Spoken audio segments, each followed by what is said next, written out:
Welcome into Inside Arkansas live here on a beautiful day on a Tuesday with plenty of things to talk about. Appreciate each and every one of you listening and watching to us in this beautiful day here in the great state of Arkansas. I am John Neighbors alongside Curtis Wilkerson as well as Andrew Ellis. And fellas, we had the first Inside Arkansas live yesterday. This is going to be the second one. And what is that old stupid cliche that I'm always going to bring up of, you're the most improvements from week 1 to week 2 or whatever it is. Is it show 1 to show 2 in this case? Maybe. It's a lot of pressure you're putting on us, John.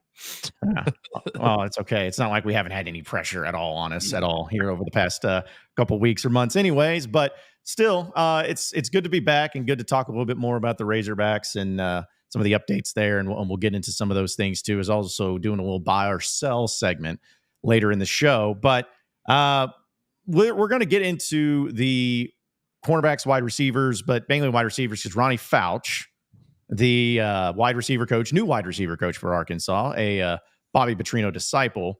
We're going to have a few clips to play from him and some of the updates that he gave on the wide receivers. But I want y'all's thoughts before we get into that. Y'all watched the press conference just like I did. Like what? I know we've probably heard from him before, but what are your impressions of him, like as a coach and as a person, just from that press conference? You know what? He gave me big Gus Argenal vibes. Like yeah. He really did, man. Like he's young. It's kind of got a little bit of, I don't know. Like, I feel like he's a young coach, but he'll get out there and yell at you and like, you listen to him a little bit. Like he's got some command to his voice, but yeah, like there was a pretty good mix there of coach speak, but he also seemed a little bit down to earth, but he also very much is, kind of that company line guy, just what Petrino, what coach says is what we do kind of deal. He gave me big Gus vibes right away. I almost text you guys that actually. I mean, he looks like him also, like literally could not look. I mean, like they're very similar just looking. I think I agree with what you guys said. I was impressed with him. I thought he's a thoughtful guy. You can tell he comes from like the Petrino tree just from how often he referenced Petrino and the scheme and, oh yeah, we got to trust the details and all that stuff. You could tell he's a Petrino disciple. I also like that he's a young kind of up and coming coach, and the group he's coaching is such a veteran group. And you can tell he really likes that as well. He mentioned that a few times. I think I like it. I think he's a good fit, and I think he's kind of in that early stage of his career where you could tell he's like trying to do everything right. We're trying to think hard about everything he says, and I appreciate it. I thought he gave us some good stuff on most of the receivers. When he said he was 35 years old, I thought, wow, he's actually older than I thought he was. Just based on the way he was talking there. But it's ain't nothing wrong with 35. No. In fact, 35 is great. It's a great age. It's the best of ages. And your prime really is what I hear. Dinosaur age is what that is. Yeah, when you get to that age of 35, yeah, you start hoping and feeling like you're in your prime. But yeah, I thought he was pretty impressive too. I mean, I started thinking about Bobby Petrino's previous wide receiver coaches. I know referencing always to Arkansas, but when he originally got to Arkansas, it was his brother, Paul Petrino, which never mind. I'm not even going to get into that. But like he was a guy that he was, I was like, oh, okay, how much is he actually being a part of? Is he more just Bobby Petrino's guy and he's his brother or whatever? But then, you guys remember Garrick McGee then was a little bit of a wide receiver coach. I think he moved to quarterback coach. Yeah. I'm trying to remember how that transition went. Yeah, I think it was something to that extent. And he ended up being OC. Yeah, and then he ended up being OC once Paul Petrino left. So, but either way, and then they also had Klonakis, I think was his name, or Sinkovich, one of those twos. But anyways, it just the wide receiver coaches. My point is like Petrino's always had guys that like were his guys, and not to say that they never went on to accomplish much else, but they were always his guys. And so Fouch is a guy that coached with him over at Missouri State. He's familiar with, and I think that for familiarity's sake, that's kind of how I always like when Bobby Petrino first was hired. And they, at the time, you guys remember, they kind of kept most of the offensive coaches, and I'm like, this is going to be kind of weird. I feel like, is Petrino such a militant, like my way or the highway? I got to have people who are on my end. And then when he's like, yeah, I'm keeping, what? Of course, the wide receiver coach just escaped me. What was his name? Guyton. Yeah. Kenny Guyton. I'm keeping Guyton, keeping Jimmy Smith, running backs coach. Yeah. So I thought, I was like, man, that's going to be kind of weird, but I guess in just a weird roundabout way, Petrino got his way and ended up hiring his guys other than Mateos and Morgan Turner. And sometimes that can be a little bit of a red flag, I guess. But I don't get that vibe with Petrino. I kind of feel the same way about it that I did with Eric Musselman, where he kind of had an assistant coaching carousel for a while there, but then the last couple of years he just had, his dudes, his guys there that were on his staff, dudes that were with him at Nevada or at other stops. Musk was such a unique guy. Like, not everyone can work for him and last. And so you got to have a certain type of person there. And it's kind of the same thing with Petrino. So I think, whereas in other situations, I might look at some of that, support staff there and be like, the position coaches, and think, I don't know, man.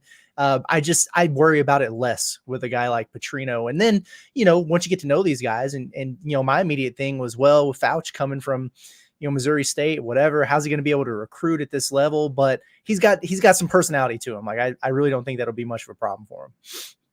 Yeah, and I think what also helps is you have older guys on offense. I mean, your quarterback is an older guy who started at the Division I level before. Like we mentioned, the receiver room is pretty much an entirely sophomore, junior, senior laden group. Running back, you've got some experience there. Offensive line, you've got guys kind of from all over the place. So it's not like you've got a bunch of freshmen and sophomore with a brand new coaching staff where you got all these different things going in different directions. I was thinking about it during the press conference today.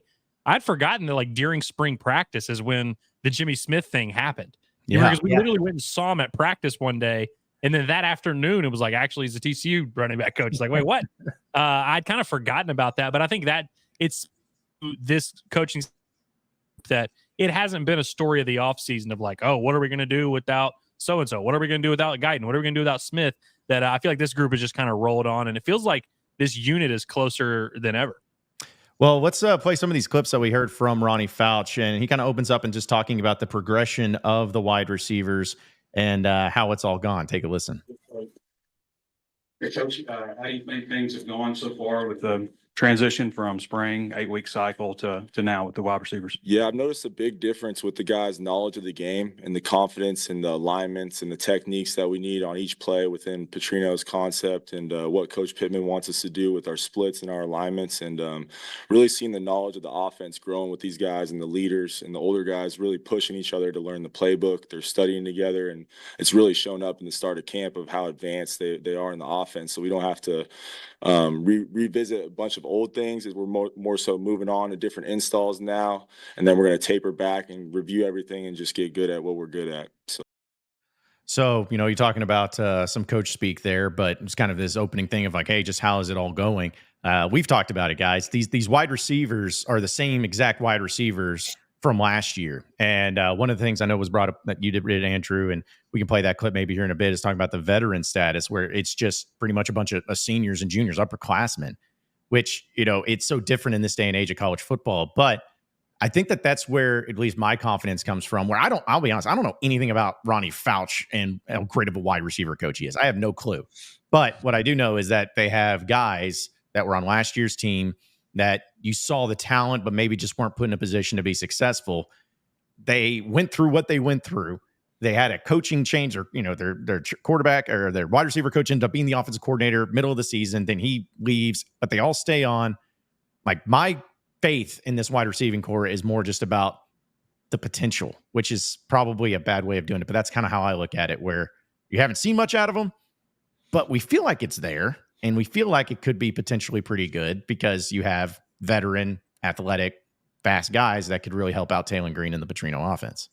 Yeah, I mean, there's probably less unknowns really with this group than any other group on the roster. I think it was Tom Murphy that brought up that, Arkansas is returning every reception made by a wide receiver from last year. Like, every single one of them is back. So that's on the surface a good problem to have. I know the offense struggled last year, but yeah, I mean, I guess it kind of gives you a good indication of what the floor is. How high is the ceiling? I mean, that depends on the improvements they made and the Petrino magic and everything like that. But you have a pretty good idea of going into this of the baseline of what you're going to get. And then, hey, like, it's camp. So we're going to hear that, everybody had a great summer and everybody's off to a good start in camp and they've elevated their games or whatever.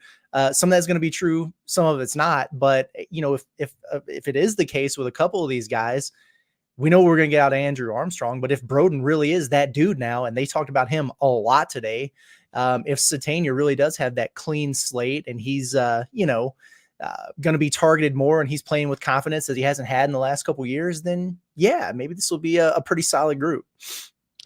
Yeah, and I'm glad you mentioned guys like Broden and Satania, because I'm typically hesitant when you just bring back the same group. I'm usually like, okay, are we sure that's going to be the answer? But with some of these guys, we have actual reason to believe they might take a massive step forward. I mean, Satania, we've all been kind of waiting for that breakout. Obviously, a highly recruited kid coming out of high school. Broden, I mean, you see the talent, you see the skills on display. We've all been just kind of waiting for it to happen. It seems like this offseason it's happened. It's not a case where we're just like, all right, we're running it back with Jaden Wilson and Tesla and hoping they magically get better. We like you said, there's a baseline there of expectation where you have a guy like Andrew Armstrong to lead, and some of these guys who have produced for you on a little bit of a level before, but we have a little bit of a reason to believe this group can actually be better. And I think also when you take into account the tight ends and running backs that this team has, it's not like there's a ton of pressure on that receiver room. Yeah, and also, you mentioned Andrew Armstrong, which, this was something that he brought up. And because we know how great Andrew Armstrong is, that he was a guy that got brought to SEC Media Days. Obviously, the coaching staff thinks very highly of him. But this is what Coach Fouch had to say about Armstrong and how looks like he might be dealing with a little bit of an injury. Andrew, can't comment too much on his health, but Andrew's done a great job leading the room. I mean, he's the alpha dog in the room. He breaks us down every day when we're done with our meetings, and really holds everybody accountable. And I just love his work ethic. Him and Broden and Isaiah are leading from the front, man. They outwork everybody every day. They try to. Tesla's right there pushing them every day. I mean, Jaden Wilson, we got a lot of veteran leadership, like you said, and they're all pushing each other. What are some? So talking about, of course, his leadership and all that, but speaking, he's like not going to speak on his health. I know that we normally don't speak on anything, but it seems like that he might be dealing with a little bit of a nagging deal, which is, I don't know. I feel like it's part of fall camp. You're going to have guys dinged up, but not talking about his injury. At least we're aware now that there might be something going on with his health right now. And who knows? That can mean a number of things. I wasn't out there to see it today, but it sounds to me like maybe who knows, if a guy comes up, after a play limping or something, or it could be any number of things there. So it's kind of our job as media to ask that question, and then it's also the position coach's job to answer it the right way. Yeah. And if your star player is dealing with something, whether it's very, very minor or very, very serious, they're not gonna give you much there. They're just not. But it's gonna be, obviously worth monitoring. If he's out there tomorrow, does he scrimmage on Thursday? Whatever. Obviously, somebody that Arkansas really wouldn't want to have missing much time there. But yeah, you're right. I mean, it's part of fall camp. There's been several guys who've been in and out. My understanding, Quentin Jackson wasn't out there today. Blackstock and Kudus on the offensive line have been in and out some. So Anton Junkash, who we talked about him yesterday, and maybe where he fit in everything, and we get off the show and we get an email from this College Football Network preseason awards thing, and this dude got like every he won the Heisman, bro. Honor. Yeah, he won the Heisman yesterday. Newcomer of the year, transfer of the year, defensive end of the year. I was like, "Holy cow, man!" Like it was. I'm glad you brought that up. I thought that was hilarious. But yeah, I mean that's part of the deal with practice, and sometimes you can get a pretty good idea of what's going on because you'll see them in a knee brace or something, or they'll be off working to the side, doing core stuff with the strength and conditioning staff instead of out there at practice, or they're just walking around the field with their sunglasses on, and then you can kind of add it up and say, maybe it's a concussion. So we'll see, maybe more stuff will come out on that in the next few days and we can observe. But yeah, that was an interesting response from Fouch for sure. So unfortunately, I have some experience in asking a coach a question about a guy who has suffered a very serious injury. I asked Matt Hobbs a question about Jackson Wiggins like a week before it came out that he, and I remember Matt Hobbs soldier. Have we lost Andrew? His name, and I remember thinking it was. I think we're starting to lose Andrew. It's weird. And in hindsight, I'm asked about a guy who he knows is not going to play, and that was not the vibe I got from Ronnie Fouch today. Like I didn't get that vibe. I just got like a trying to be careful, don't want to say anything stupid, but I didn't get actually I'm covering up a big secret type of thing here. I will say that it made me feel a little bit better about it when he was asked again later towards the end of the press conference about Andrew Armstrong, and just, kind of where he's at and what he's brought to the table and what they're expecting from him or whatever. And right off the top, when Fouch started to respond, I thought, oh, this sounds a little bit awkward. Like he wasn't prepared to answer that question. Cause he just said, yeah, he's just got to keep getting better.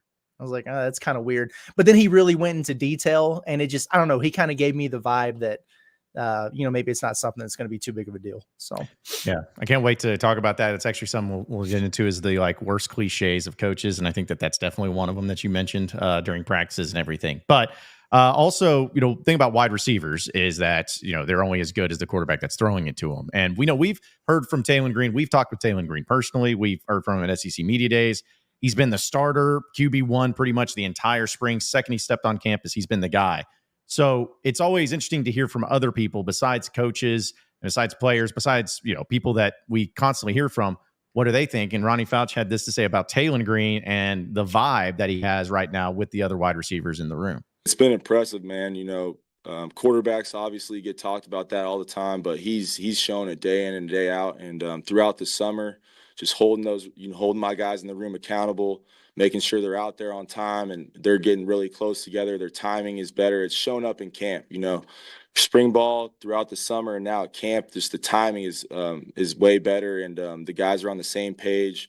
They become closer as friends on and off the field, and it shows how closely that we are as an offense, all because the quarterback brings everybody together. So the leadership always kind of falls on the quarterback, or at least it should in most cases. And, the wide receiver group, they want the ball. They want the ball in their hands. And a lot of times they can be considered to be selfish because that's how they play. But I think hearing about the importance of the leadership, obviously, but the relationship that's being built and the rapport that's being built with the guys on and off the field, I think that most of the time I would say, okay, well, that's just cliche in saying it. But I've actually seen, I think you guys have as well, actual evidence that Taylen Green, whether it's with the wide receivers, whether it's with the offensive linemen or whatever, is really doing everything that he can to kind of build that strong relationship with these guys. Not just saying, hey, I'm your quarterback, you're the wide receiver, but a chemistry with them to where it's kind of, in a way, kind of oozing out throughout the entire team, and people can really see it, at least not only just the players, but the coaches as well. Yeah, I think so. 100%. I mean, we're going to argue until probably the season starts and we have some actual sample size, whether or not Taylen Green, the football player, can transfer up to the SEC and really be a super successful guy or a top half of the league quarterback, the things we talked about yesterday when we were doing our over-under stuff. But what's not up for debate is his leadership. I mean, it's true. We've seen it from day one. And it's one thing for, the guys to come in right away while they were trying to, play it off as there was a position battle at quarterback, which we knew was not the case, but they were trying to tell us that in the spring. But right away, every player that they brought in there was saying, no, I mean, like Taylen Green has kind of come in and grabbed the bull by the horns. He stepped up, he's assumed leadership, and you've heard it over and over and over again. And then, there's always that caveat of, well, do you expect anything different to be said about the quarterback from the coaching staff or the players in camp leading up to the season? No, you don't. But when you've got eyes on it and you see them every single day in the spring and then translating it over to fall camp, it does just feel different. And so we'll see how much, if any, Arkansas is upgraded in the quarterback position overall from KJ Jefferson and Taylen Green. But I feel pretty confident in saying from a leadership standpoint and getting everybody on the same page and together, I do think they've taken a step forward. And it's not always like huge things. I mean, obviously on the field, you can see some of that stuff and it's a big deal, but I remember seeing Taylen Green at Pro Day, which like Pro Day is an event that literally no one enjoys going to, like including us, including the people competing in it. Like nobody likes Pro Day. And Taylen Green was not even teammates with the people participating in Pro Day. So nobody would have held it against him if he didn't show up. But he shows up at freaking 8:39 in the morning and he's out there just watching the stretches, watching the whatever, supporting his guys. And I thought stuff like that's cool. I mean, we see him in Arlington cheering on the baseball team. Like it's clearly he made an intentional effort to try and be that guy. And I remember Petrino talking about this and he said, sometimes you just got to roll the balls out there and see who goes and picks them up first. And Taylen was always front of the line, always the first one. And, I think on the field, it kind of played out that way as well. I mean, there was not a time in spring practice where they alternated reps with the first team. He just kind of assumed he was the starter. I think Felipe Franks, I think we're hoping Taylen Green's a little bit different of a player, but Felipe Franks was a similar thing where he just walked right in the door and you kind of knew this was the guy. I think it's been a very similar offseason dynamic with Taylor Green. Yeah, and we'll talk actually about the Bobby Petrino thing and the angle here in just a second. But I want to remind everybody that here on Inside Arkansas, we're brought to you by Alumni Hall in Fayetteville. We know with the football season coming up, folks, you're all about getting geared up, wearing those awesome Razorback shirts and everything. But maybe you need a new one. Maybe it's finally time to say bye to Old Glory that you've been wearing for 30 years that still have the old Hogs. It's been worn out. It's got holes in it. Well, you need to go over to Alumni Hall because they have all the apparel that you could possibly ask for. They got polo shirts. They got jerseys. They got T-shirts. They got it all, and it's for men, women, and kids. So when you go over there, it's almost overwhelming the amount of apparel that they have throughout the entire store. And you can also shop them online if you're going over to alumnihall.com, because that's the thing. A lot of you Razorback fans that are watching us and listening to us right now, you don't even live in the Northwest Arkansas area. Well, that's okay. You can still go online at alumnihall.com. You can check them out, and you'll be able to see exactly the type of things that they have to offer, get it shipped directly to your door. So check them out today at alumnihall.com, or you can shop them locally right here in Fayetteville at 3417 North College Avenue. It is Alumni Hall, the ultimate Razorback shopping experience and destination. So, guys, speaking of Bobby Petrino, I know maybe I get annoyed about it, or maybe I get annoying about it. I can't get enough of Bobby Petrino. I want to know more. I want to see him.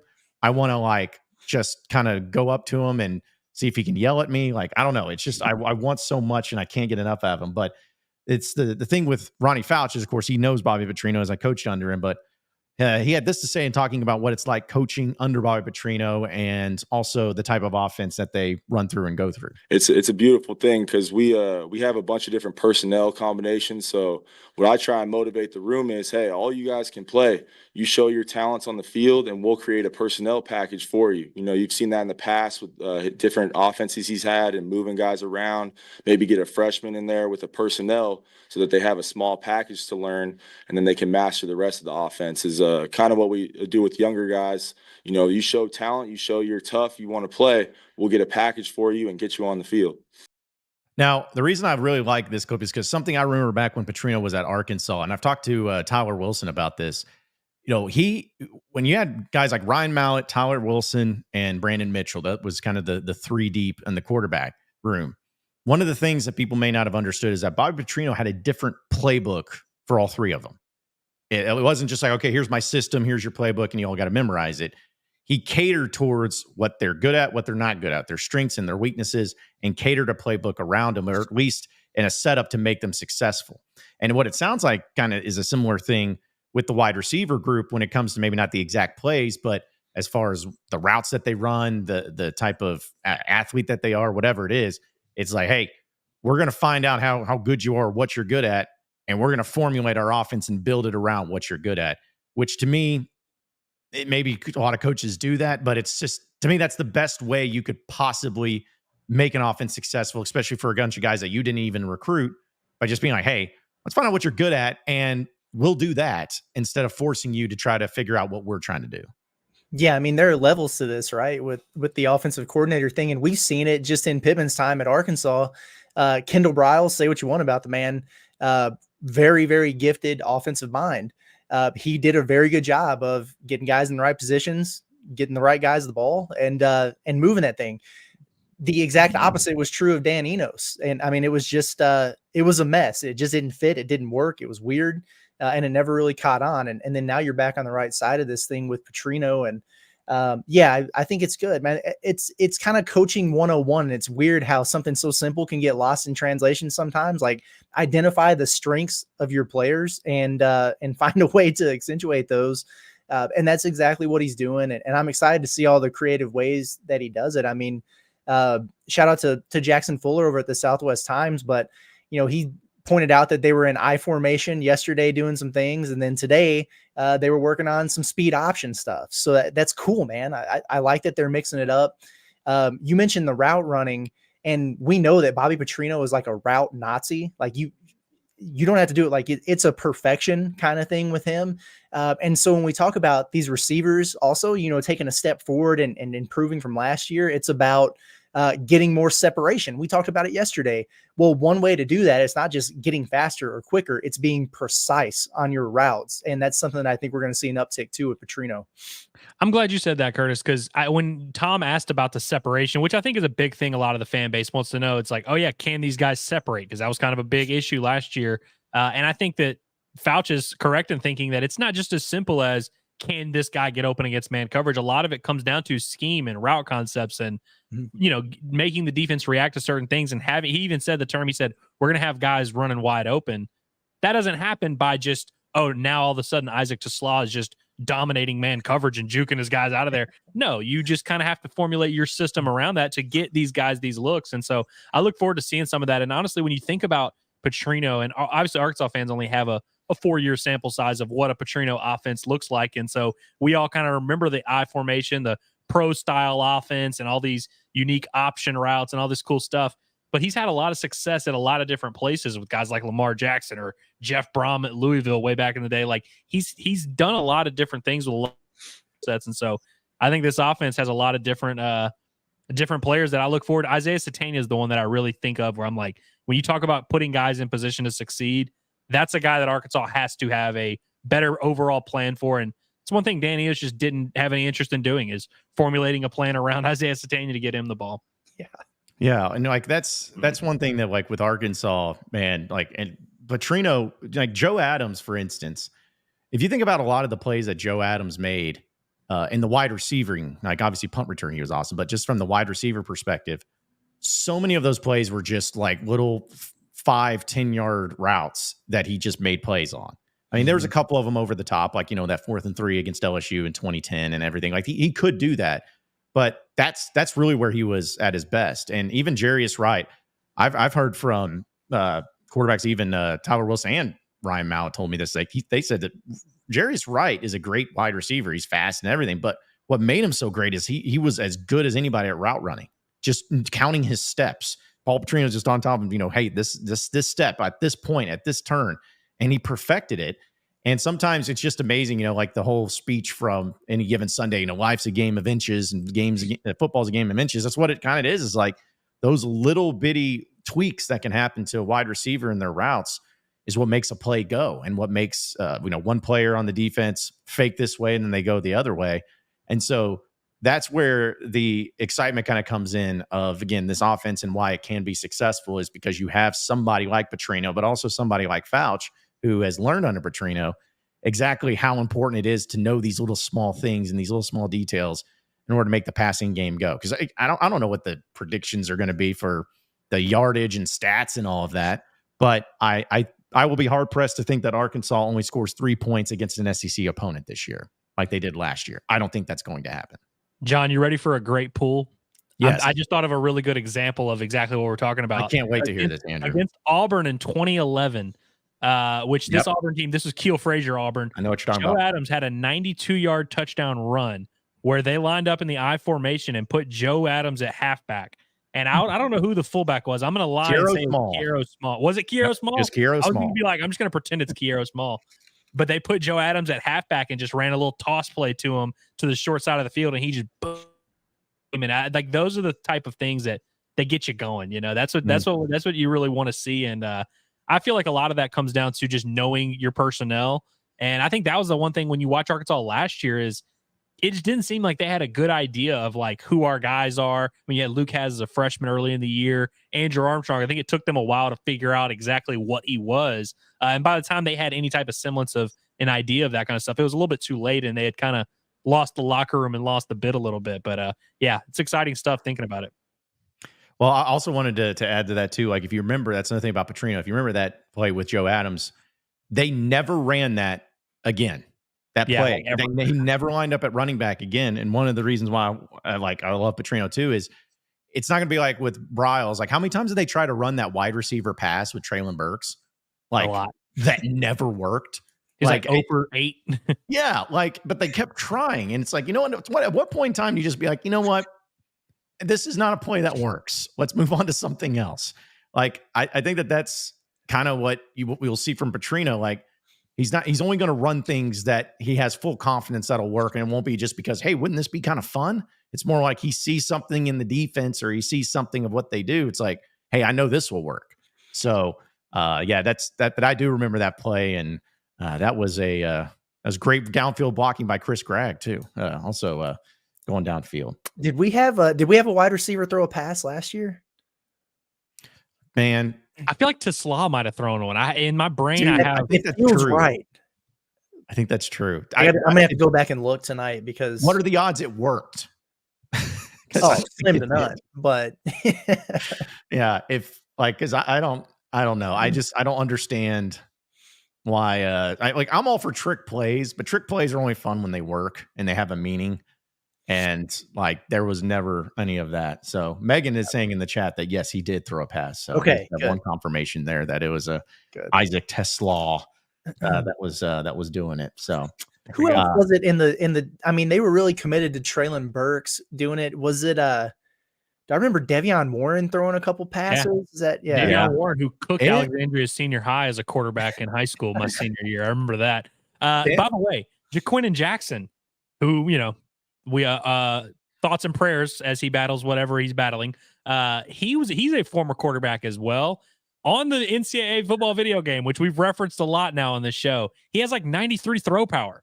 So it's like one of those weird things. I swear, you can go check this out. He has like 92, 93 throw power. So on the video game, run your halfback passes.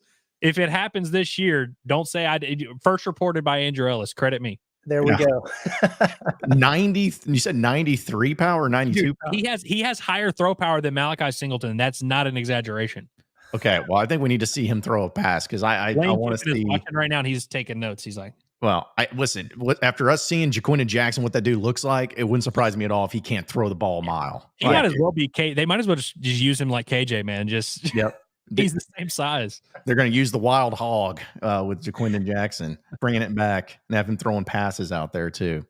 Yeah, I mean that's some of the way. I think was it Warren Thompson? Warren Thompson threw a pass. I think he threw a pass too. He completed a pass too. Yeah, and like the fact that we've referenced that many wide receiver passes in the past like 2 seasons, and we can't really think about any of them that worked except maybe one is really telling. It's really telling. Kendall Briles was not at Arkansas long enough to have that many players having thrown a pass unsuccessfully under his reign. No, and especially where it's like, I know people feel a certain way or whatever about KJ, but I was like, you had KJ Jefferson. I understand if you got, pick 6 Ben Hicks out there and you're having to, go with something else, but like you had KJ Jefferson. You had a decent quarterback to throw the ball. You didn't need all these extra things. So we'll get into some of your chats, folks, and some of your comments. So keep those coming as we'll dive into a few of those and do what we can in talking about it too. So I think there was one that I really wanted to bring up. Yeah, this is from Ice Cold Mint Julep. It says the tight ends will open up the wide receivers and vice versa, as the defenses will have too many weapons to deal with. Defenses didn't have to worry about that after all the injuries from last season. And yeah, I mean, I see that. Maybe I never want to use this phrase after someone gets injured, but maybe Has going down was a little bit of a blessing in disguise because it allowed Ty Washington to really emerge, because you never would have known you would have had such a dynamic 1-2 punch going into this year. Otherwise, probably not. I don't think he would have got those opportunities. But yeah, no, I agree. The tight ends are going to be a big part of the equation here. I can't help but wonder how good of a season Luke is going to have. I mean, he's going to be really good, man. You know who's really not bad at football? Varkey's Gums. I've actually come full circle, because last year going into the season, I was a downer. I was a Varkey's Gums truther, because he had the numbers at North Texas, but I was at practice and I was like, doesn't seem like this guy is really being ramped up for a big role here. Oh, and he looked like he weighed 215. It just something. And he came late. He showed up late too. It was just a very weird thing. I got bad vibes, so I was kind of like out on Varkey's Gums for a while. He caught a few passes down the stretch last year, but even going into this offseason, I wasn't like super excited to see what they did with him. He's actually not bad. And so, every time in fall camp, I feel like one of the things, John, we're going to talk about things that coaches say, coach speak, and annoying cliches. Formation talk in fall camp, usually I'm not into, because I'm just like, yeah, I get it. You might run 12. You might run 11. You might run whatever. You might go 5 wide. Like, people always talk about that. But I feel like with this Arkansas team, That's 3 tight ends that I think are legitimate options. You've got multiple running backs that you feel good about. You've got like 6, 7 receivers. I think there's plenty of options there for Arkansas to mix and match formationally. And so I don't think this Arkansas team is going to be just like stuck in their ways of one schematic look. I think opponents are going to have to kind of scheme for a lot of things, and it might change completely week to week. Well, I love how Fouch was talking earlier about, what was he saying? They're on their 5th of 7 installs or whatever with the offense, and it just always takes you back. Speaking of cliches, to the 30% deal with and it's like, man, we're 6 days into camp and they've had 5 different install periods already. And I don't know, crazy stuff, man.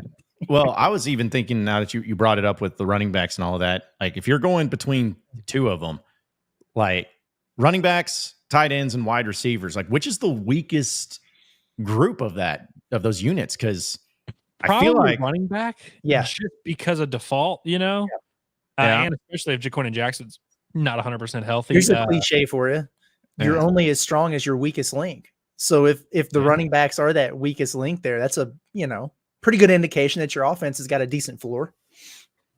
Yeah, I'd say that. I guess position wise. Yeah, I guess the running back, which I agree. Like if you're going to choose one right now, it would be the running back.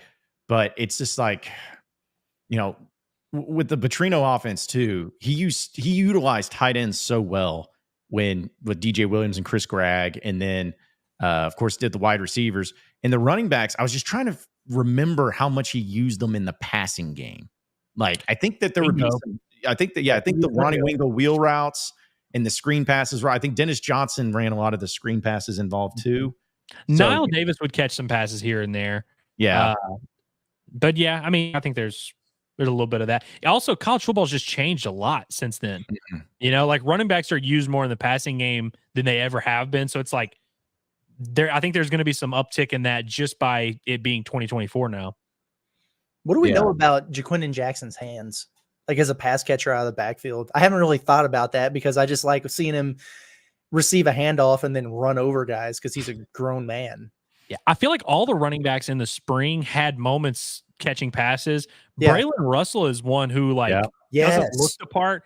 He looks like a legitimate, like I wouldn't be stunned if they like moved him around at tight end, H-back type of stuff because he's a massive guy, but he seems pretty natural catching the ball. I think R-Dub is probably the best out of all the running backs. I don't think Jaquindon Jackson's like bad at it, but I think R-Dub is probably the go-to in terms of if you're going to get creative with your running back trying to mix him into the pass game. Yeah, I just pulled up Jaquindon's stats, and he has in 2 years 10 receptions for 61 yards. So maybe not a big part of his game, but that's a pretty good average, though. It's a pretty good average. Like 7 yards a catch. So he is not hard for John. He has not thrown a pass, but he's credited with having been sacked. So maybe there was a drop back there or something. I don't know. Or he's like just standing back there like a 24-yard loss. Yeah. And he also has a tackle. So maybe he fumbled one and then pounced on a guy. Anyway. Or his quarterback threw a pick and he just clotheslined a guy. Linebacker somebody. Yeah. Either way, he's just a menace. He's going to be a menace out there too. But I'm excited to see him and others too. Like just to get out there and offensively. And it's amazing. I guess we're 23 days away from Razorback football. Who's the best 23 in Razorback history? DeAnthony Curtis. My God. Sure. The first one that came to my brain. I was going to say Trey Greenlaw, maybe, but he's up there. Yeah, DeAnthony Curtis is probably No, DeAnthony, he was a player that, man, he was a guy that like was really good coming out of high school, but just lost all confidence because that Kentucky game his freshman year where he fumbled. He was better as a freshman than he was as a senior, I feel like. Yeah, I just think Petrino shook him really bad from it all too. So let's see some other people getting into the chat here. Different Andrew wants to know, is Shamar Easter going to be a contributor? I don't think so. I mean, probably not. Simply just because it's like, are you going to play 4 or 5 tight ends regularly? It's a tough nut to crack, man. I mean, if they have guys going down like they did last year, then maybe. Yeah, sure. But yeah, it's tough. Yeah. Okay. I mean, right. So we talked about Luke Has, and we talked about Ty Washington and Barquise Gums, and then our buddy, the new guy. Why can't Andreas Poski? Yeah, thank you. Weirdly enough, will Poka. play more just because he's a blocker. And so it's like with Easter, I think he's got a lot of upside as a receiver, but it's like you're not going to bring in an extra receiver as your like fourth tight end. You know what I mean? Like Poski, I feel like we'll get some like goal line work as a blocker and stuff like that. But no, I think that there's going to be times where they're going to need help in the blocking against certain teams, and they're probably going to have to stick them into that position. By the way, John, I have some news to report. I pulled up the 2010 Arkansas stats just to fact check myself a little bit. So Niall Davis obviously was the best running back, and he caught 19 passes that year for 136 yards. But Ronnie Wingo caught 27 passes for 274 yards and 4 touchdowns. He had more receiving than he did rushing, which is kind of funny to look back on. Because in my head, I was like, I know they use Ronnie Wingo a lot, but I was like, was it really that much? But that's a pretty good sample size for a third running back. Because I mean, Dennis Johnson was the number 2 guy. Yeah, because I think there was a talk at the time of possibly moving Wingo to wide receiver because they were like, man, this guy's built in a certain way, like he could be wide receiver, but never happened. But that was the thing, is like those running backs back then, like people talk about Petrino and like the skill positions in the quarterback, everybody was 4 stars or above. Like Niall Davis was a 4-star, Ronnie Wingo was a 4-star, Roger Green coming out of high school was a 4-star, D'Anthony Curtis was a 4-star. D'Anthony Curtis had 2 receptions for 17 yards, by the way. So again, a good average, another good average there. But we talk about the skill positions. It's like it's just different. It's just different in how it does make a difference when it comes to the skills and the talent there too. All right, we'll get to some more of your comments here in just a second, folks. But we're going to talk about your little Arkansas update presented by Davis & Garrett Insurance, your independent auto owners insurance agency, securing what matters the most. I kind of want you guys to give this update on the 7 Hogs that earned the College Football Network preseason honors. Like this, dude, I gotta pull up this email, dude. It was like they legitimately handed, like, June College might be the president now. They awarded him so many things. I couldn't believe it. I'll read his paragraph right now. Yeah, seven Hogs garnered preseason honors from the College Football Network, and I'll read his, and then I'll turn over the floor. It's incredible. Arkansas defensive lineman Anton Junkaj was named the National Preseason Newcomer of the Year, National Preseason Transfer of the Year, Preseason SEC Defensive Newcomer of the Year, and Preseason SEC Defensive Transfer of the Year, as 7 Razorbacks received preseason All-SEC praise from College Football Network. Whoa. Yeah, that's that's a lot of stuff going on there. But it looks is he the 5-star player transfer? Was he a 6-star? Because that's what it sounds like. I mean, seriously, man. Like, I don't know. I mean, like, he had a really good year at Albany, at the FCS level, and I think he's going to help a lot. But man, this guy is a huge Junkaj fan. Yeah.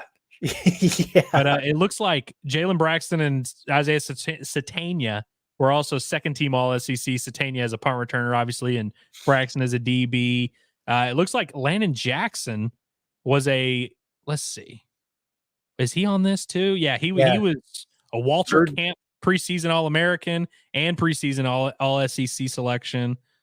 Who else is on this? Carmona, Andrew Armstrong.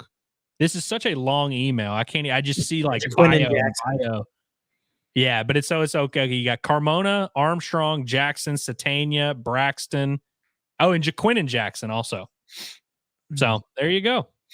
Jaquin Jackson got honorable mention honors at the flex position for those that fantasy flex folks. I mean, he is a large man, so I mean, I could see it makes sense that you would give him the flex. Golly. Well, see, that's pretty much like, I just wanted to have that list out there so that way everybody can know kind of how over the top and ridiculous it was. But yeah, I mean, like the literally Junkaj was like the first 9 paragraphs. It was like, Junkaj known for his work for NASA and all this. I'm like, geez. wasn't he like, I think it was Pro Football Focus put out that he's like the number 1 like defensive lineman in their ratings in the SEC or something. And I remember seeing that. I'm like, he's not even like starting. He's not even playing really much right now. And Pro Football Focus, they don't care about context at all. No, context does not matter to them. I remember last year they were saying Isaac Tesla was the number 1 receiver in the SEC coming into the year because they were like, he was 93 at Hillsdale. So he just how it works. Yep, that's true. That's true. Well, there's your Arkansas update presented by Davis and Garrett Insurance, your independent auto owners insurance agency. Consider yourself updated. What matters the most. Yeah. Also, hit up my a good guy over there named Clayton Peters. He's my nephew, and he works there, and he could use your business. So hit him up over there. All right. So we'll get into the next segment here. Another couple of chats I wanted to bring up. Our guy Hayden Ulmer says, "Sup fam, is John convinced himself we're going undefeated yet, or is that next week?" Oh, next buddy, week. you should have listened. You should have listened yesterday, though. Those takes were getting progressively hotter the longer we went. So, dude, like I'm just glad that I got this desk in front of me right now because it was getting wild, man. He is going to be that guy in this operation, 100%. Yeah. By the way, I'm also glad. That reminds me, I'm glad that like I see like every about 5 minutes someone will comment and be like, "No, Arkansas does not have the best receivers in the SEC." Yeah, we know. The title. Yeah. But see, and that's like what's going to make me start feeling that really a lot is when we get to hear from Bobby Petrino next week. I'm like, yeah. That's when it's going to happen. Dude, yeah. That's when it's going back. Oh, okay. Dude, all right. I'll be honest with you. Last year, I'll fess up to this. I'll own up to it. I remember last year when Dan Enos met with the media during fall camp, I was sitting in McDonald's and I remember texting my dad and being like, yo, they got it going this year, man. This offense is about to be cooking. It just guaranteed happens, bro. Like it's just one of those things. It's got to happen. You know what's my favorite thing about Andrew and his stories is he always mentions exactly where he was before he gets in. He's like, I remember sitting at McDonald's. I remember sitting there at Chili's and just like, it's always there. Like, well, it's a good, the only reason recall. It's because that particular day, Curtis was with me and Tom Murphy was also with me. And Tom Murphy said some foul things at that McDonald's, bro. I ain't gonna air out Tom's dirty laundry here, but geez, man. He's goated.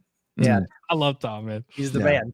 No, I mean, I remember since we're doing this 2 years ago, we would always do our full season predictions. I know we're gonna wind up doing that again here in the coming weeks, but I remember being in my backyard, just pacing up and down the backyard, talking to Andrew on the phone about our predictions.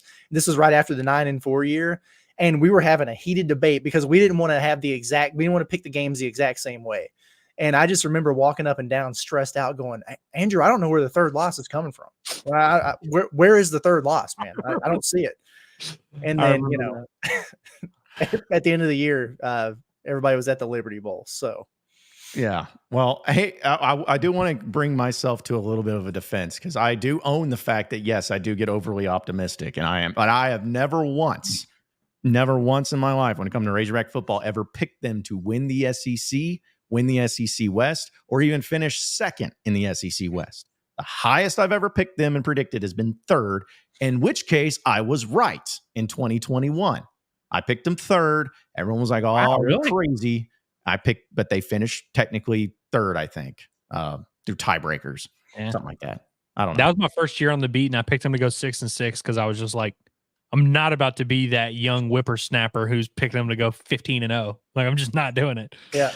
Yeah. Well, let's just be honest. Like, I know my prediction will 100% be wrong this year. Like, it normally is.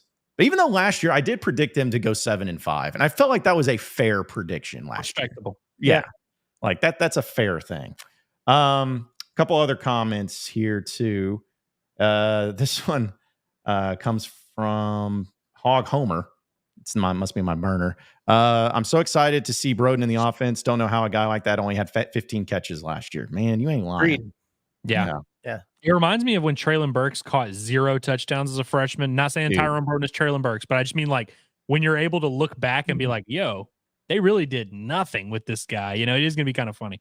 Is that the biggest, like, there's a lot of things that Chad Morris really like messed up and was terrible at, but that one might be the biggest like indicator right there. Yeah. He had Traylon Burks and he didn't get, I mean, I know they didn't score many touchdowns as it was that year, but to not get one, even he did have one call back. KJ actually threw it to him. It was during the Western Kentucky game. Because I remember being like, "Oh yeah, first career touchdown for Traylon Burks," and then they got called back because of something. But so I mean, all through camp last year, the only thing I remember about Tyrone Broden was dropping some passes, like just getting hit in the breadbasket and dropping them. I was thinking, man, I don't know.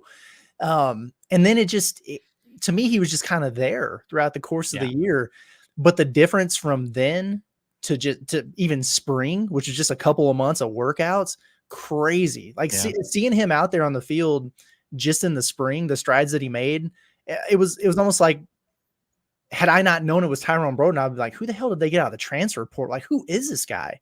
Because I mean, 6'7", and he's fast, and the dude's catching everything. He's making all the grabs that we've grown accustomed to seeing Andrew Armstrong make. So I'm pretty excited about Broden, man. I like that Fouch just kind of outright said, like, we're kind of putting it on him to start. Like, there you go.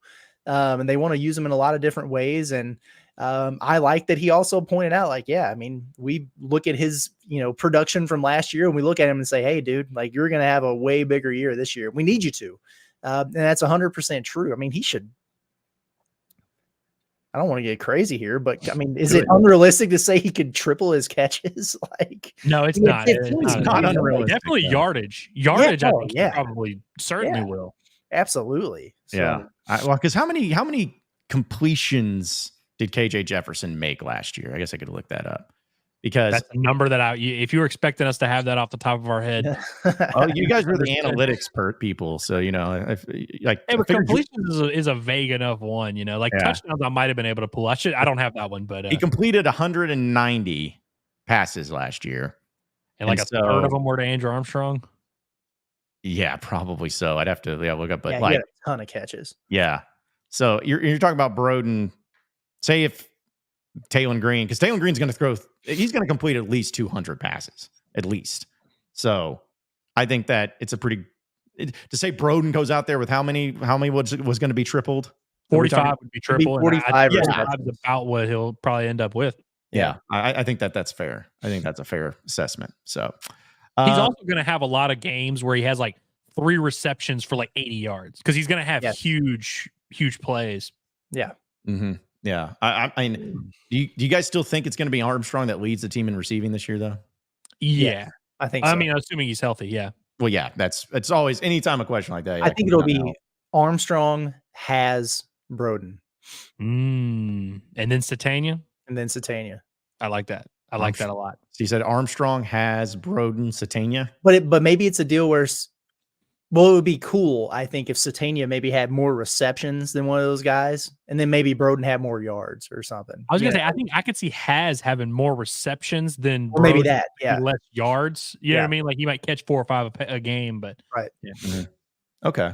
Well, I tell you what, we'll go ahead and get into this poll question that is kind of fun. It's a poll question. I don't even know if I'm polling anything, but it's mainly for us just to talk about and make fun of. What is the worst cliche that coaches use during fall camp? And you can interpret this as the worst one, as in it's so false, as in it's so stupid, as it's cringy, as it gets overused. That's up to your interpretation. So what is the worst cliche that coaches use during fall camp? Iron sharpens iron. I hate that one. I hate that. It's tough. I used to love it. I used to love that phrase so Chad much. Morse ruined it for me. As a young Christian man, I used to love that. But I've gotten to the point where anytime I hear someone say iron sharpens iron, I'm like, shut up. You're going 4-8. Like, shut up. As a former coach, I've got a lot of these, but the one that's always really stood out to me, and Barry Odom was the worst about it, is being multiple. We just want to be multiple. We just want to be multiple. Coach, you going 3 down, 4 down. We're going to be multiple. It's just that one. Go to work every day. Just got to go to work every day. Yeah, we all do. I understand that. Yeah, trust the process. Here's one I think. One day at a time. This isn't a cliche necessarily, I guess, but it's like when they do the bit about the younger guy who's getting older, and they're like, now he knows where to go and he's playing faster now. Yeah, because he knows what he's doing. He's not a freshman anymore. Yeah. And they always do it, and I'm like, why were you playing him last year if he was that stupid last year and didn't know, like, this dude couldn't read and write 9 months ago, and now all of a sudden he's just, I'm like, well, then why'd you play him? It's 60 snaps a game on defense. Like, I don't know. It's like, it's very, they tell them themselves a few times. And the one from yesterday is cliche, but I do really like it.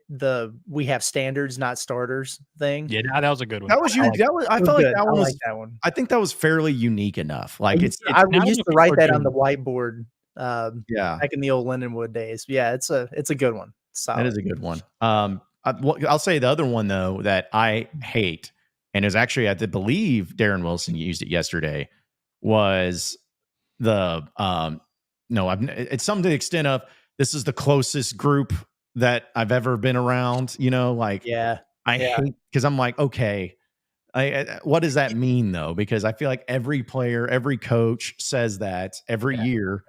And what does that mean? Like, we had a really good dinner at Slim Chickens. Were great. Yeah, just like we text each other every day. We have a fire group text. Like, Kingsley's got a good one there. The game slowed down for him. Right, they love the game slowed down. The game was apparently slowed down for Jalen Braxton. That's what I heard yesterday. Yeah. Well, I've heard so many of them. Like Chad Morris was full of them, for sure. Like, but he kind of like tried to make up his own, I guess, of the left lane hammer down, full tilt boogie, whatever that crap was. Old Bielema had a bunch of them too. Petrino didn't. I can tell you that. Not really. He just didn't talk much. Petrino didn't. I don't know. I hated them all. And they're all cliche and they're all bar practices. So there. Yeah. All right. Well, I'm glad we could get that part out of the way because that was important to discuss. We're going to have some fun, actually, because we did a little bit of the over-unders yesterday. And this time we're going to do a little buy or selling, which is what we're really big on about. And it's, of course, brought to you by BroThrow, our friends over at BroThrow.com. For those of you getting into the sports betting scene, you know that you want to win some money, but what better way to win the money than to take it from your buddies and people real people. Well, that's what BroThrow.com is able to offer you. If you go onto their website at BroThrow.com, you can check out all the different games that they have to choose from. But what's awesome about it is that you walk in, you could see the spreads for certain games. And you're like, hey, I like this team to hit the over on the over-under, and I'm going to bet $5 on it. And then somebody else says, well, I think it's going to be the under. I'm going to bet $5 on it. You go head-to-head, you team it up, and then the loser pays out. Makes it really easy through Venmo, as well as through the Cash App. They make it really convenient. You can do it all through BroThrow.com. You can also use the promo code of my last name, get you right in. It's going to get you set up for it of NABORS. It's free to sign up. You must be 21 years or older to check it out, and it pays even money. So the house doesn't get the money. You get the money. It keeps in your pocket, and that's what makes BroThrow great. So check it out over at BroThrow.com and see how much money you can win, especially with all these games going to start coming up here soon. All right. Let's go ahead and do some fun things with the did I miss something here? No, the chat's got me, man. I got oh, it's been good today. It has been really good. Oh God, that is a very Camel Hall, I'd rather shove a katana through my own windpipe than hear Chad Morris say left lane hammer down again. Jeez. My man. Well, hopefully he doesn't have a katana. Dude, okay, hold on, wait a minute. Before we move on, there was something that Brett used to say. What I mean, uncommon. There was a few things, but there was like a few like terms he would use where I'm just like, oh, there has to be one that we missed. I know they always had the uncommon hashtag 1-0. Like he did those hashtag stuff, but I don't remember like a phrase that he used necessarily. I'll keep brainstorming. Yeah.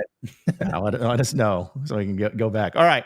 So let's do a little buy or sell. And you guys know how this works, right? You either buy it or you sell it. Yeah, that's how this works. So since we talked a little defense with Darren Wilson, how about this? Razorback defense will be better than what it was last season. Sell. Yeah. They were pretty good last year. And also they were serviceable. You know what I mean? Like they were. I'm selling that. Yeah. But also last year too, that was I guess there's not to make excuses or anything, but their stats would have been even better if it wasn't for those like final 2 SEC games at home because Auburn and Missouri just did whatever they wanted to for them. So you're both selling it. Okay. I'm selling it, but it's funny is because we talked to Darren Wilson. I'm buying the secondary being better or like being good. I do like the secondary a lot, but agreed. There's too many holes and question marks in the front seven for me to confidently say they're going to be above average defensively. I'm kind of with James here. Like if the linebackers hit, then I could be convinced to buy in that. What's the stock term for it's volatile. Maybe that's what it is. It's volatile, right? I don't know. You know, there's too many unknowns. But yeah, if I got to pick, I'm going to sell right now. As we know, now's the time to be selling your stocks. So. Yeah, yes, it is. Yes, it is. Well, I get like because I agree. Like I'm selling it, but I guess if you do it by position group, let's break it down that way. Do you believe the secondary will be better this year than what it was a year ago? Yes, I do. Okay. Yeah, I do too. The D line. Do you think it'll be better than what it was a year ago? I don't think so. Yeah, I don't know. Yeah. Well, I think we all agree the linebacker's not like that. That's No. pretty Right. much anonymous. Maybe the starters across the D line. Yeah, I was like, maybe the Once D you line's get a to the wash. depth, I don't know. Like, Yeah, maybe it's a wash, right? Yeah, because I think Landon, assuming that they've all improved, Landon Jackson's still great, and Eric Gregory, who's been there since like I was in college. I feel like if they all take steps forward, which I know is so easy to say, but I agree. If the starters are actually developing, which I mean, say what you want, but like Deke Adams, I would say almost every defensive lineman under him year over year got better. I don't remember any D linemen getting worse. I mean, Landon Jackson is himself, like he's gotten markedly better each year. I mean, he's the best example. Yeah. And I remember getting told when Landon Jackson transferred to Arkansas from LSU, I had some friends of mine in the LSU media that were just like, yeah, you can have him. There's nothing to him. Like he won't see the field because they can't figure out what position that they want to put him at. I was like, well, I think it's worked out for him so far. So, okay, I get it. And I will say the defense will be in a better situation because I just don't think the offense is not going to be as bad. But if we're just talking about like in a nutshell, do we trust this defense as much as we trusted them last year? Probably just a little bit. No. Yeah, that's fair. That's fair. All right. Buy or sell. Taylen Green will be the best newcomer addition to the team this season.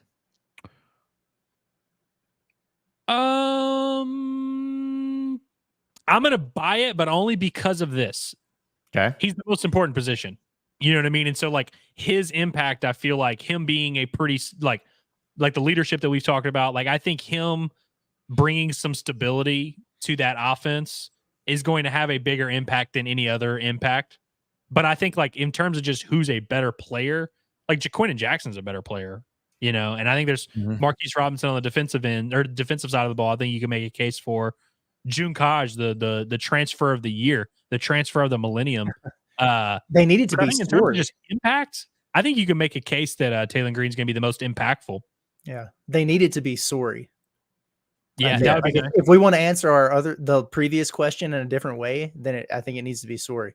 But no, I think I buy that with Taylen for all the reasons Andrew laid out. Yeah, the only reason I'm going to sell it is just because I guess maybe I'm looking at it from, when you talk about best, I get what you're saying, Andrew, and agree because it's the most important position and everything. But as far as just like the type of season they have, comparably speaking to the others at their position, I believe that it's going to be Jaquindon Jackson. Like I just feel again, this is all assuming everyone's healthy. Like I know we keep saying that, but this is all assuming that they're healthy. But I just feel like he's got because it's all about if this line's really that much better and it's Bobby Petrino's offense and he can go to work, I don't see any reason why he can't have some really great success there too.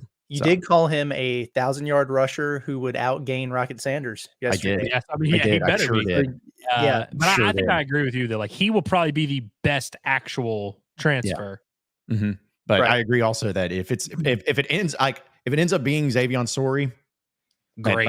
If it winds up being Xavier Sorey, I think you're going to have maybe a better season than some people expect. 10 wins? Is that I just heard Curtis say 10 wins? Let's not get carried away, but Xavier Sorey's back in the playoff. It sounds like. Yeah, it sounds like he's going to be making another return. He's got that playoff experience. I mean, it's gonna be huge. Oh man! All right, so buy or sell. This will be a couple more here for this since we talked about secondary and wide receivers. The Razorback secondary is better than the wide receiver core. Buy or sell? Not quite. Here's my caveat in it, though. We have seen more from the secondary than we have from the wide receivers. You have. I don't know. I just feel like in a nutshell, though, like I feel like one, it's just harder to be good on defense. Like when it's receiver versus DB and every other variable is removed, like it's just hard to guard people. And so I just feel like I feel more confident that this wide receiver group can do good things against SEC competition than I do that this DB room is going to be locking up SEC receivers, if that makes sense. Yeah, I think I'm selling that too. And part of it is just because, like we were talking about earlier, every reception from a receiver that Arkansas had last year is back. I just feel more comfortable with those guys. I know more about those guys. You got some of that on the defense, but in the secondary, you're also relying on most of those guys to take a big step forward. Like Jalen Braxton wound up being pretty much a lockdown dude by the end of the year, but you need him to be the guy. I mean, he's over there. I mean, I guess he replaced Nudie for whatever reason towards the end of last year, but he's that guy now. Like you need Singletary to be a lot better than he was last year. Like he needs to be that 5-star guy. Keon Stewart, the same thing. And so we've heard all these good things about how they progressed, but we don't know that for sure. And then after that, it's the transfers, you know, like is Slaughter going to be that dude? Is Miguel Mitchell or Marquise Robinson? All these additions who you feel good about, or maybe they put up some really good numbers somewhere else. But man, you just don't really know for sure. So I think there's just maybe a larger book out on the receivers right now for me. Well, I'm going to buy it because of one reason only. Huddy. Right there. Huddy. The no-fly zone. He's going to be 85 overall bags. Yeah. Like but in all seriousness, no, I mean, I am buying it because, and it's not just because of like, I really like Marcus Woodson as a coach. I think he is an extremely gifted coach. Like the fact that he turned that safety group and that secondary from being the worst in history to being 33rd in the country in pass yards given up last season is incredible. And so I know that they got a lot of the players back. I like the additions they've made, but and Darren Wilson seems like a fine coach too. But I have a huge amount of respect for Marcus Woodson and the job he's done. So I think I'd want to see what he does even after another year of improvement to see what he does with this team. We're also forgetting about Jaden Johnson, who is the returning leader in tacklers on the defense. Yeah, I do actually want to I was going through and looking at some things today. So 2022, obviously Arkansas had the worst pass defense in the country. And I was looking back at just kind of piece by piece going into that year. The starting safeties were Jalen Catalon and Miles Slusher, which obviously quickly turned into Simeon Blair and Hudson Clark due to injury and all this. And you had Nudie, who had to kind of work his way into a starting role there. Malik Chavis was playing a lot. Last year, it didn't seem like Arkansas upgraded in talent that much, comparatively speaking. But obviously, I mean, the results showed in themselves that they were like much, much better. I feel like this year they've kind of upgraded in talent, and you have that continuity, the coaching staff. So I could see the case. I definitely can see the case for the secondary, and I'm pretty bullish on the group overall. But I really am buying the offseason that Broden and Satania have had. And so I'm expecting Arkansas to have 3 legitimate SEC wide receivers out there. The Hudson Clark haters have come out of hibernation. Dude, there will be no Hudson Clark slander here. Like, listen, he's the most polarizing average player of all time. It's crazy, dude. But here's the thing: is like I like Hudson Clark, and the reason I defend him so much is because so many people, like last year against Alabama, when Jalen Milroe had those like passes that just, I think like they had 2 touchdowns that were based on just like throwing it up in a prayer. It's like some people came after Hudson Clark, and I was like, did you guys not see like Malik Chavis that had to come in because one of the secondary players got injured, and they're just like, oh, Hudson Clark. It's almost like no matter what, if there's a bad defensive breakdown, it's like, oh, Hudson Clark, it's got to be him. It's like, dude, I'm sorry, but he's been at Arkansas, and if you just look at the numbers and look at the stats, is he a phenomenal All-American cornerback or defensive back? No, but like he is a solid defensive back. He's not great, but he's not like just this awful guy that's costing Arkansas games. Like that's my thing. Yeah, I mean we can't talk about him getting burnt and not mention like Singletary's transgressions from last year. I mean, he lost the job at LSU because Jane Johnson basically quit on the. You know what I mean? It's like all these guys have had weird moments. Yeah, no, it's 100%. So yeah. By the way, is this real?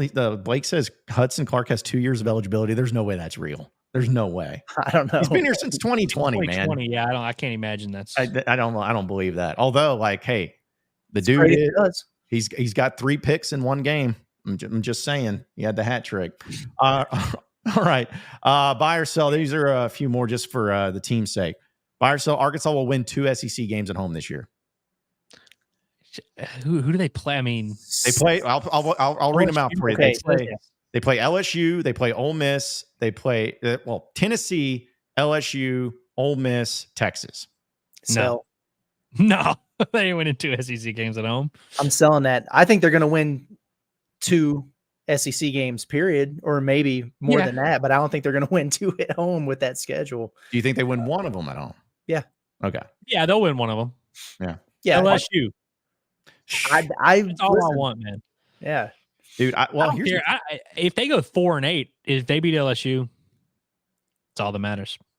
Well, I mean, I don't know. I feel like the times that they've played Ole Miss at home, it's like Arkansas beats the brakes off of them when Lane Kiffin's there. I know it's only been twice, but there's something weird about that game. Nasty this year, though. They're different. I feel like this is not your typical Lane Kiffin Ole Miss team that's just like scheming their way. I think this is a talented Ole Miss team. Yeah, and things usually get weird when Ole Miss and Arkansas get together, no matter where it's at. But I just, they're going to be, they're going to be tough. Who knows? Maybe Tennessee will suck. Like, I really haven't, I have no idea. They're replacing their quarterback, but they'll probably be pretty good. But wasn't I guess thinking about last year. Yeah, because wasn't Arkansas, I remember going into that game against Ole Miss. I was like, oh man, this defense is going to get cooked by that offense. And then they ended up like playing one of their best games against Ole Miss, which I remember, that was just really strange. And that was the game where I knew that Dan Enos in the offense won it. Because I remember Rocket Sanders was in the backfield just like throwing his arms out and just being like, what are we doing here? Like, it was bad. So you know what? Here's the thing. As I say, it's shocking. I'm going to buy it. I think that they beat Ole Miss because that game's weird. And I think that they find a way to get over the hump against LSU. So there's that. Okay. All right. I don't know. The Tennessee game is weird because I don't really know what to expect out of that. So maybe that could be fairly early too. I mean, like a lot of those are kind of like in the first 6 weeks of the season. Yeah. Well, and I'm telling you this, if Arkansas beats Texas, Sarkisian needs to be fired. Like he that'd be crazy. Fired. Yeah, they're never going to do that. All right. We'll have one final, we won't do that one. That one's lame. We'll just go into the more ridiculous but funny one. I think we all know where we're going with this. Buy or sell that fans will feel they lost a game because of officiating this season. Oh, buy that. Yeah. That's going to happen week 2 in Stillwater. You're already calling your shot on it. It's going to be week 2 in Stillwater. Yep. Close loss, and people are going to be mad. I just wonder. I'm kind of actually. I think the game's going to be at Auburn because that is the way it has to be. Oh yeah. But I mean, look at. Yeah, it's always going to be something. They'll beat Auburn though. They'll beat Auburn actually in Auburn. Yeah, I just love the chat. Everyone's just like buy, like they just all knew that that's what they were going to do. They were going to get after it there too. So I mean, listen, I think that it's a foregone conclusion that it's always going to be that way. However, there are some games where fans do have like a reason and justification to believe that they got screwed, aka like the Auburn game in 2020. Was it 20? Yeah, it's 2020. Like that still is one of the most ridiculous things I've ever seen in my life. But like, because I think even all year long, everybody was just like Arkansas. They won that game, so technically, like they won 4 games this year instead of. So but. Yeah, I'm not too sure on it, but either way. So yeah, buy or sell.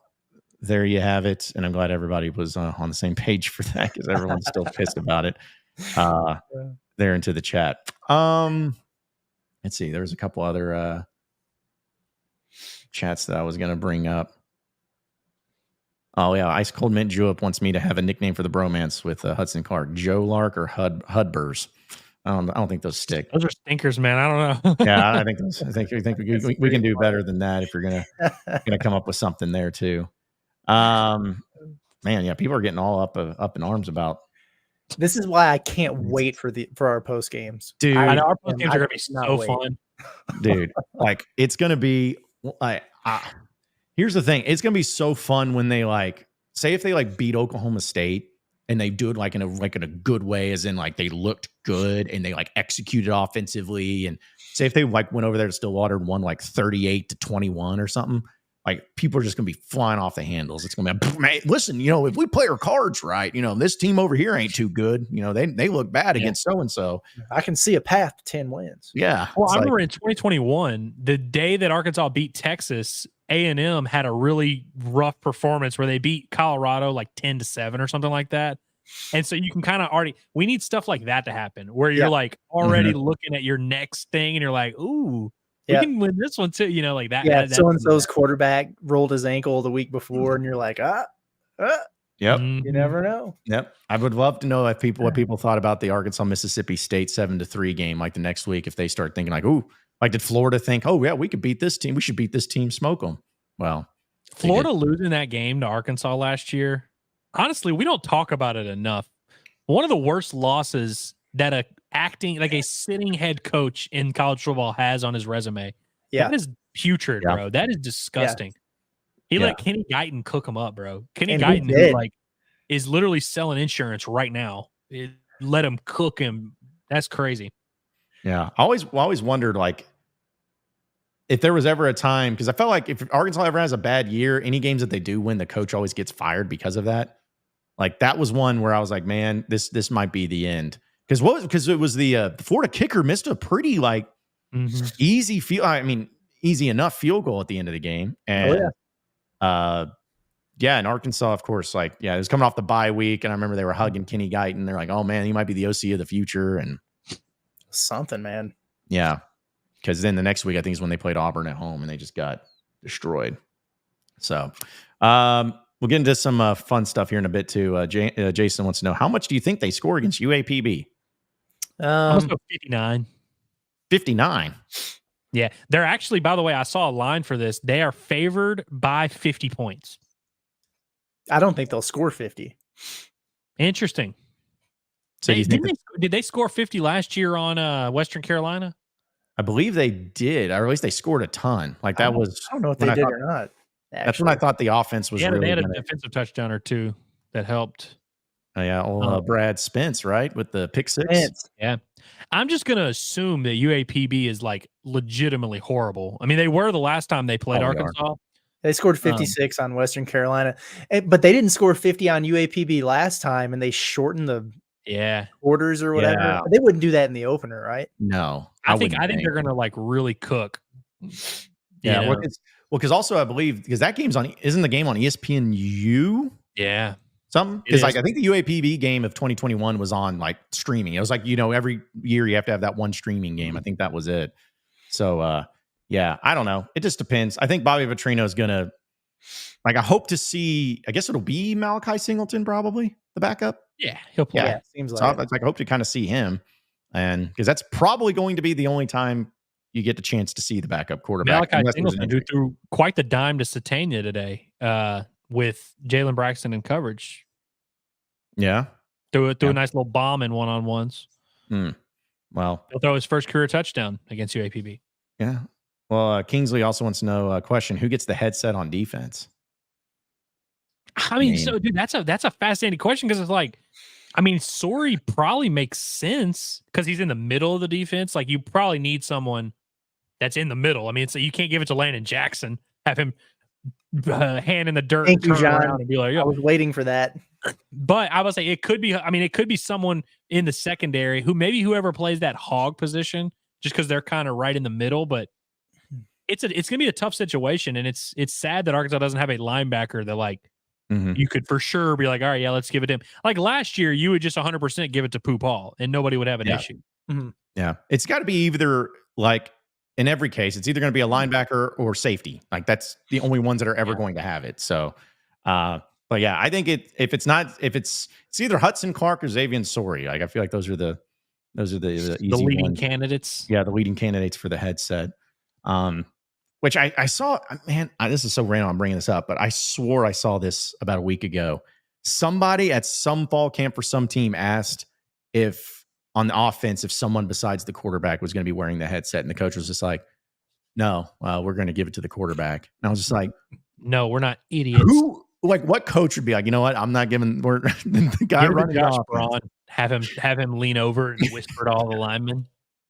Give it to Josh Braun over there. Just Yeah, the guard and let him handle it. But yeah, that was pretty nasty. Let's see. Actually, I'm not going to worry about that. We'll talk about this one, James, and then we'll get into the other headlines. Like, how does BMFP scheme help the offensive line play? Well, I don't know how much of the scheme will help. It's more just about having better players that are better coached. More so is going to at least improving it from last year to this year, because that's what they have to have this year. Yeah, I don't know if I mean, of all the ways that Bobby is going to help this offense, I'm sure it'll help the offensive linemen a little bit of just kind of knowing what to do. But I actually think Mateos is the big, like that offensive line group feels completely night and day different. I mean, Curtis and I got a lot of crap last year because we used to go to practice and just see like the offensive linemen not talk to each other, talk back to the coach sometimes. Like the vibes were horrible, and like they hated, like people would get mad that we would write about it. But the vibes were so bad, and the vibes are not bad with the offensive line this year. Who knows how much better they'll actually be on the field, but I just think the group likes each other and doesn't hate each other, and so that'll help. But in terms of scheme, like, I don't think it really is like a massive shift for them. Yeah. I don't think so. Yeah, I think it'll be fine there. But we got some other things that we'll wrap up here on Inside Arkansas Live, and it is brought to you, of course, by Hopper Termite and Pests. It's that time of year, folks. You're dealing with pests, dealing with all those little critters that are coming around, spiders, ants, centipedes, rodents, moles, mosquitoes, cockroaches, wasps, silverfish. I don't even know what those are, but they sound horrible. Fleas and ticks and so much more. Hopper's the place to go when it comes to taking care of and eradicating the issue. They have a pest control program that not only takes care of those common pests, but works for many weeks before it needs to be reapplied and even lasts during the rain. So if you want to have a great deal to get rid of those pests, you call them up today at 479-750-4070 and mention my last name, Neighbors, and you get $50 off your very first service. They'll take care of you. If you want more information on what they do and the places that they cover, you can go to their website at callhopper.com. But get rid of those pests. Get rid of them today by calling Hopper at 479-750-4070 using promo code Neighbors for $50 off your first purchase. Okay, guys, this has been a story that I know you guys know about, and it's very fitting. Pitbull, not Pittman, was it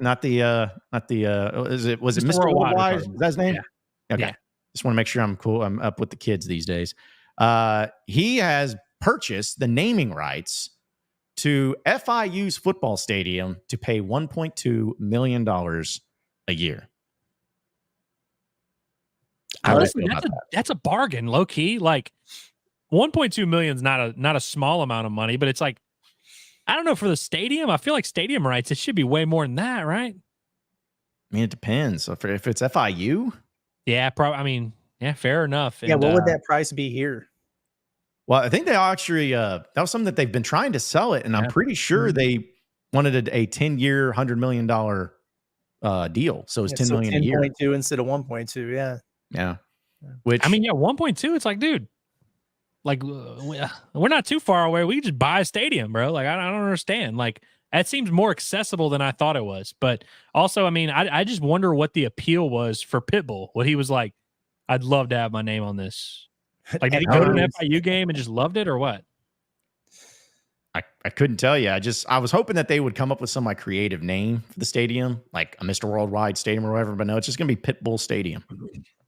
Welcome to Pitbull Stadium, where they're the Panthers. There were some things in his contract too. I don't know if you guys got to look at that, but like they're going to be using his specific vodka for whatever mixed drinks they might be able to serve there. And they have to call him something. They have to refer to him as like the football entrepreneur of Florida International or something. Like it's something very specific like that. So, I mean, I guess if you're giving him $1.2 million, they'll let you do whatever. They'll call you whatever you want. Yes, because I was actually, when I was reading the story, I was a little not surprised to see this, but I forgot that Butch Davis was the head coach there. Yeah. And he was highly critical in 2021 on his way out because he said that the university was sabotaging the football program with decade-old equipment and prohibiting recruiting visits.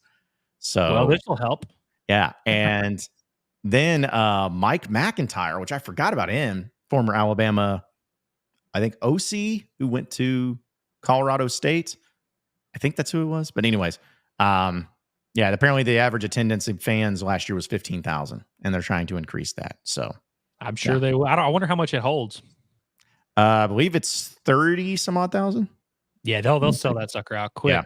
Yeah. And also mentioned too, and I love this. It's like prior to his naming rights agreement, Pitbull doesn't have a clear relationship with FIU.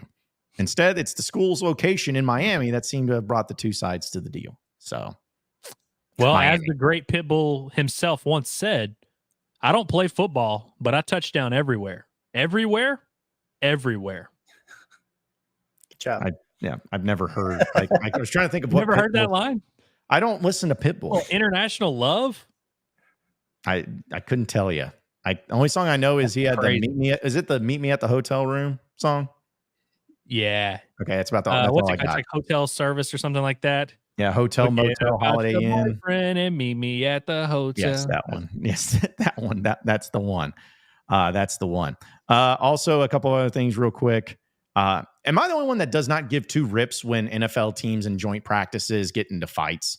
Like, it gets like they were on sports. Like, oh, the Lions and the Giants broke out into fights. I was like, Malik Neighbors got pieced up. Yeah, from LSU. He got pieced up a little bit. I ain't gonna lie. Yeah, it just makes me laugh because I'm like, this happens all the time, every year. It gets so annoying. But anyways, also finally, Ben Affleck is going to be playing the Hulk Hogan. Wait, what? Yeah, in a movie, and it's going to be a biopic of when Hulk Hogan was suing Gawker for that whole thing. But they're having Ben Affleck play Hulk Hogan. That's interesting. Yeah. I feel like they probably could have gone a different direction, maybe. Maybe somebody with blonde hair. Ben Affleck's had a fascinating existence, man. I worry about that guy a little bit. I mean, he's had a rough bout with alcoholism. Him and J-Lo, I think, are broken up again now. He's playing Hulk Hogan. I don't know. I'm getting weird vibes from Ben Affleck. What's Ben Affleck's best movie? The Town. I love The Town, dude. The Town is one of my favorite movies ever. Yeah. Was that the Jeremy Renner? We're there in Boston. Yeah. Fenway Park. That's a good one. Yeah. What? No Love for Armageddon? Or I don't know if I've seen Armageddon. It's like one of those old movies that came out. And them and I guess like what was that? Man, I thought of he just like would always randomly pop up in these like kind of movies. Like player Daredevil or whatever too. Yeah. Like By the way, well, I don't know if I can say spoilers for the new Deadpool movie. But his ex, Jennifer Gardner, also made a little appearance. You just ruined that movie for everybody. Because it's not that big of a part of the movie. It's literally just there. Yeah. There's like 19 spoilers that are more important, but the stock for Ben Affleck is at an all-time low. Yeah, it is low. It is low. Well, that wraps it up, guys. Any final thoughts before we bounce out? I have a couple. One, Andrew, yesterday we were talking about 3-on-3 basketball, and you were saying, well, why don't they just put the big three guys in there instead?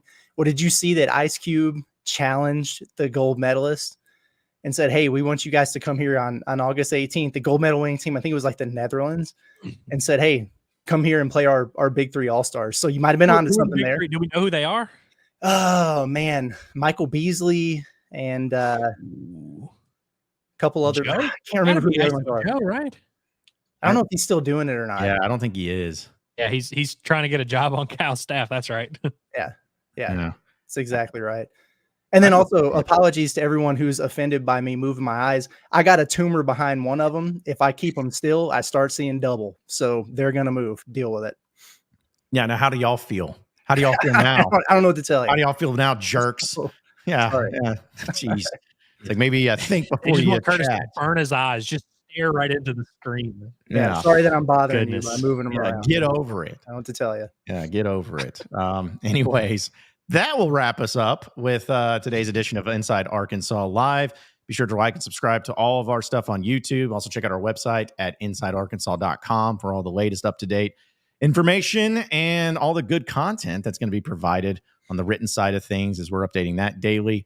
And also have some fun. We're having fun and talking about some great football fall camps.